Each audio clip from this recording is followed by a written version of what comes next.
நண்பர்களே, நம்ம வீட்டுல பார்த்தா ஆண்கள் விபூதி அல்லது திருநீறு வைக்கிறாங்க, பெண்கள் பொட்டு வைக்கிறாங்க. ஆனா நீங்க எப்பயாவது யோசிச்சு பார்த்தீங்களா, இது ஜஸ்ட் ட்ரெடிஷனா இல்ல இதுக்குள்ள சயின்ஸ் இருக்கு? இந்த வீடியோ முடிஞ்சதும் நீங்க தினமும் வைக்கிற இந்த ஒரு மார்க் வேற மாதிரி தான் பார்க்க போறீங்க. முதல்ல விபூதி என்னன்னு புரிஞ்சுக்கலாம். விபூதி அப்படின்னா சேக்ரெட் ஆஷ், அதாவது கண்ட்ரோல்டா எரிச்ச புனித பொருள்ல இருந்து வரும் ஆஷ். இதுல கால்சியம் கார்பனேட் மினரல்ஸ் இருக்கு.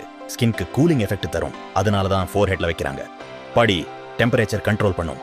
நம்ம ஃபோர்ஹெட்ல ஒரு முக்கியமான பாயிண்ட் இருக்கு, அதுதான் அக்ன சக்கரான்னு சொல்லுவாங்க. இது கான்சென்ட்ரேஷன் ஃபோகஸுக்கு இம்பார்ட்டன்ட். இதே இடத்துல பிரஷர் கொடுத்தா மைண்ட் காம் ஆகும். அதனாலதான் விபூதி பொட்டு இரண்டுமே இங்க வைக்கிறாங்க. பெண்கள் பொட்டு வைக்கிறது அழகுக்காக மட்டும் இல்ல, அது கவனத்தை ஒருங்கிணைக்கவும் மன அழுத்தத்தை குறைக்கவும் உதவும் ஒரு குறியீடு. பழைய காலத்துல இத மூன்றாவது கண் இருப்பிடம்னு கருதுனாங்க. கான்சென்ட்ரேஷன் இம்ப்ரூவ் ஆகும், ஸ்ட்ரெஸ் குறையும். அதனாலதான் டெய்லி யூஸ். ஆண்கள் விபூதி வைக்கிறது ஏன்? அது ஒரு ரிமைண்டர், லைஃப் டெம்பரரி, எல்லாம் ஆஷ் ஆகும்னு பிலாசபி.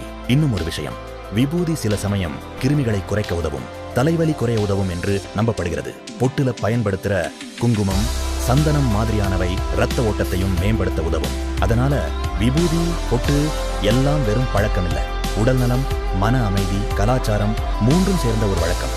இனிமே நீங்க இதை வைக்கும்போது ஏன் வைக்கிறோம் என்று புரிஞ்சு வைப்பீங்க. இந்த தகவல் உங்களுக்கு பிடிச்சிருந்தா பகிருங்க. தொடர்ந்து இப்படிப்பட்ட தகவல்களுக்கு நம்ம சேனலை பின்தொடருங்க. அடுத்த வீடியோல இன்னும் மைண்ட் ப்ளோயிங் ஃபேக்ட்ஸ்